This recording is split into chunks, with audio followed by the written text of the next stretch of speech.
The Galactic Council had made a grave miscalculation. When they glassed Earth's colony on Proxima IV, they expected humanity to surrender.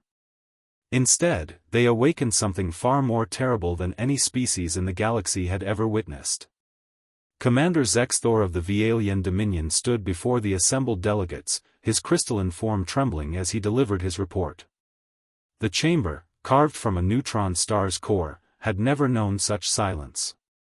"They don't fight like us," he whispered, his voice carrying through the translation matrix. "They don't follow the accords of civilized warfare. They don't stop when we broadcast surrender." The Council had believed humans to be weak, soft creatures from a backwater world who had barely achieved faster-than-light travel.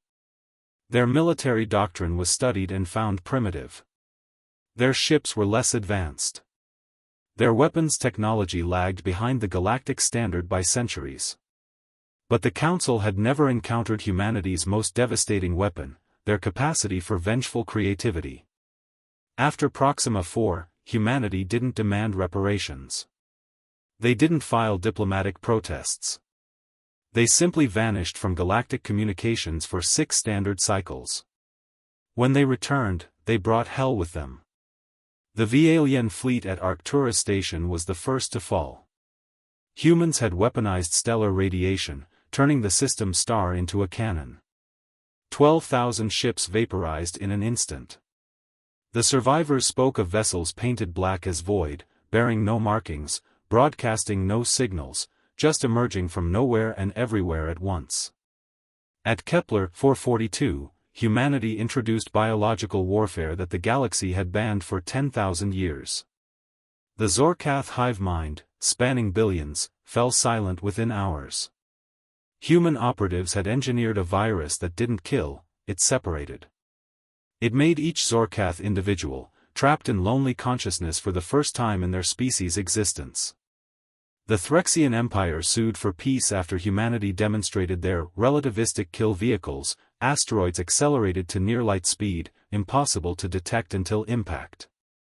3 Threxian worlds simply ceased to exist, replaced by expanding clouds of superheated plasma. Commander Zexthor's report concluded with footage that would haunt the Council for generations. A human soldier, captured and brought before a Vialian war tribunal, smiled when asked why humanity fought with such brutality. "You killed our children," the human said simply. "Did you think we'd forgotten how to be monsters?" The Council voted unanimously to return all human territories, pay reparations, and enshrine humanity's borders as inviolate in perpetuity. They erected monuments not to celebrate humanity, but to warn future generations. Behind those kind eyes and diplomatic smiles lived something ancient and terrible, a species that had clawed its way to the top of its world's food chain and never truly left the darkness behind. Now, when young aliens learn of Earth, they're taught a simple lesson: humanity is kind until you give them a reason not to be. And if you do, pray to whatever gods you worship that they show you the mercy they showed the Vialian Dominion. Because extinction is sometimes a mercy compared to what humanity considers justice.